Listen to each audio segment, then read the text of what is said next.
Hi everybody, I hope that you're all doing really well. So I'm currently filming this video at 11:25 p.m. on the 31st of December. Yes friends, I am so dedicated to BookTube that I am filming on New Year's Eve. It's okay, I don't like parties. And of course, this time of year we're thinking about our New Year's resolutions, goals that we want to set for the upcoming year, or the current year as it will be once this video goes up. And I've got a little list of bookish and BookTube goals that I would like to meet, or at least would like to attempt to do, because I'm actually not very good at New Year's resolutions or meeting goals, so we will see how well I do with these. I didn't set any goals for myself this time last year, so I don't have any to look back on and tell you how I did, but maybe this time next year we can do that. So I'm going to start off with a few of the reading goals that I would like to meet. Don't have too many here, and you will see why when I get to one of the goals that I have. But in terms of the number of books, every single year, obviously Goodreads and the Story Graph will give you a reading challenge, and people will insert the number of books that they want to read. And I can tell you that in 2021, I read 114 books.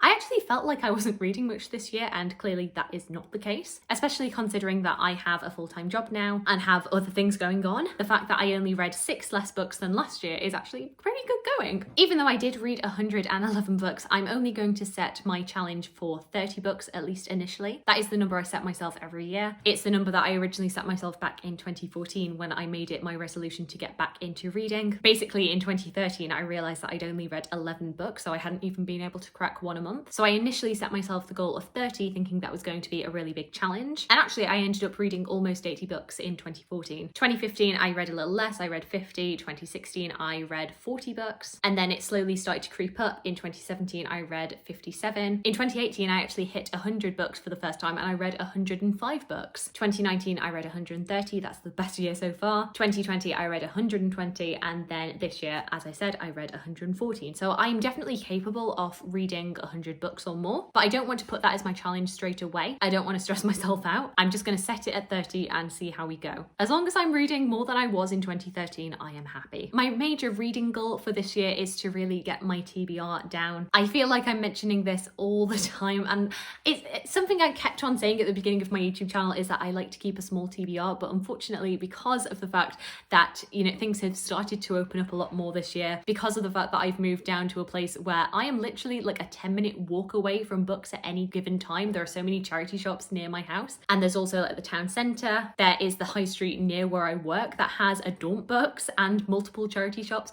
I am so close to books at all times, and also obviously post will come to my house, so if I order something online it will come to me. I'm in a very fortunate position where I have a lot of books at my fingertips, and I also work in publishing, so there's that as well. But that has meant that my TBR, which started out in 2021, at the beginning of 2021, at around about 28 books, has now crept its way up to, I think, probably like 70 or maybe even 80 books. I am going to be doing a full like unread books TBR pile video once I get back to my Oxford place. That's more books than I've had for a good 5 years now, and I need to get that number down. So I'm not going to put myself on a book buying ban, but the challenge to myself is to whittle that number down. I don't have a set number for this, but I will know when I'm happy. This might be a slightly odd sounding one, but I would actually like to reread a little less. Last year, I think I did 16 or 17 rereads, which, you know, as a percentage of 114 books is not terrible, but I feel like I lent on rereading a lot last year, especially when it came to audiobooks. And considering that I pay for audiobook subscriptions, I really should be listening to new books, I think. I do love a reread. I am a big advocate for rereading. I think you can get so much out of the rereading experience. I definitely did with the books that I reread last year, but I do want to get around to new books, and I definitely, because I want to whittle down my TBR, need to be prioritizing new books over old ones. And then the last of my reading goals is that I would like to take better notes about the books that I read. Partially that is to make my wrap-ups better, but also it's slightly linked to another goal that is to do with BookTube, which I will get more onto later. But I'm typically not one for keeping very extensive notes. I know lots of people like to write in their books. The main reason that I don't do that is because I feel bad that I haven't already started annotating all of my books already. And the fact that there wouldn't be consistency between like my entire book collection just really irks me. I know that I'm very prone for forgetting to bring things with me, so if I forgot to bring my pen or like post-its or whatever it is that I would annotate books with, it would annoy me. It would annoy me that I wouldn't have like a consistent book of notes. But for Christmas, my manager actually gave me this little book, which says Charlotte's notes on it. And obviously,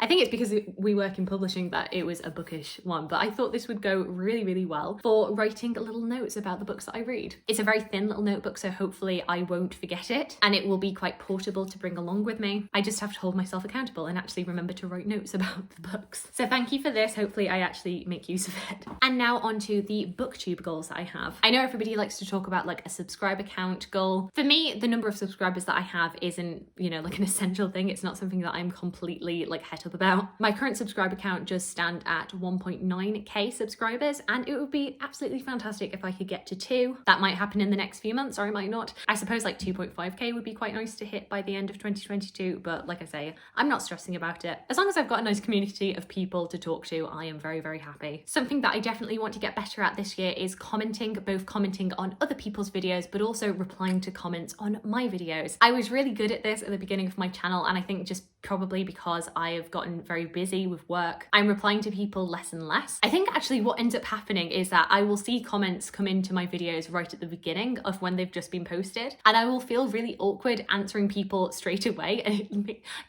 I think something in my brain is like, oh, I don't want to seem too eager, like I'm just waiting for people to comment on my videos. And I just need to get over that, because like there's no shame in that. Because what ends up happening is I push off answering people's comments, and then I just never get round to doing it, which is silly. Linked back into taking better book notes, one of the things that I would really like to do more this year is do more individual book reviews. I don't think I've done an individual book review since my review of The Dictionary of Lost Words by Pip Williams. I think generally I'm just a little bit intimidated by people who I think do far better book reviews than I do, people who are far more eloquent about talking about books. I think also because I actually work in publicity, so I read a lot of book reviews. I am very aware that what I do in terms of reviewing books is much more of a discussion than an actual review. And maybe that scared me a little bit. And it's also because I know that to do a good book review, I have to script my video in order to do that. That obviously takes a lot more time and effort than just sitting in front of a camera with a few notes. And I don't know about anybody else, but for book reviews, it pretty much has to be word for word that I have written down in the script. I can't just take notes. I have to write it out like an essay and basically perform it back to the camera. And that's the same reason that I've not done as many Penguin Monarchs videos as I would like to, is because I know that I have to script out the videos later. But I feel like even though individual book reviews don't get as many views as other videos like wrap-ups and hauls, I think that over the long run they add significantly more value. They are much more useful than the very time-specific book hauls, and I want to do much more of them. Following on from that, as I mentioned previously, I would also like to do more Penguin Monarchs videos, because quite frankly it's ridiculous that I'm doing what I'm currently doing, which is doing a video like every 10 months. We will still be doing these Penguin Monarch videos 30 years down the line if I keep doing it at this pace. I'm not going to set myself a hard and fast number. In my head I've been like, try and do one of those videos a month. I don't know if I'm going to stick to that though. I would like to do one a month, but as long as I do more than 2,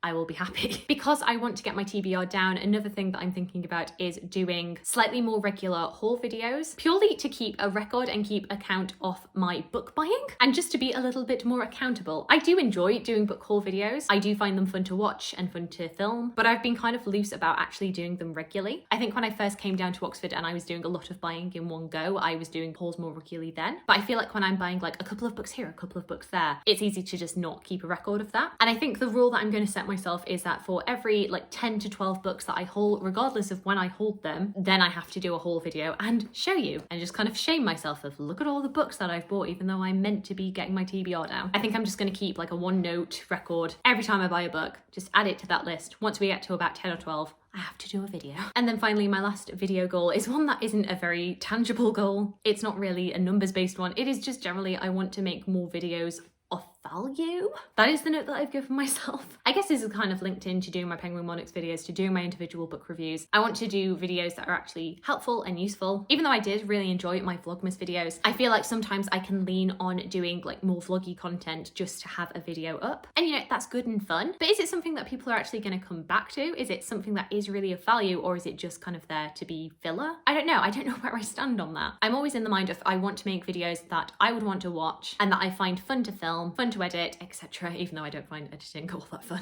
Even though I'm very, very happy to have like the odd like fun vloggy video, I still want my videos to have some sort of use to them, because otherwise I feel like it just gets a little bit self-indulgent. I don't know. I don't know if that makes sense. I don't know. I feel like there is just a very, very fine line there between having your videos be like, you know, full of your personality and then being a bit self-indulgent. And I don't know where that line is. I just know that I want these videos to be fun for me, but also helpful and useful and informative, and all the words I've already used. And I feel like at times my videos have been veering off of that, and I want to pull it back a bit. Just making sure that I am being mindful and not just getting out a video to get out a video, if that makes any sort of sense. Anyway, those are all of my bookish goals, resolutions for 2022. Do let me know if any of your resolutions that you have, bookish or otherwise. I'd love to hear from you.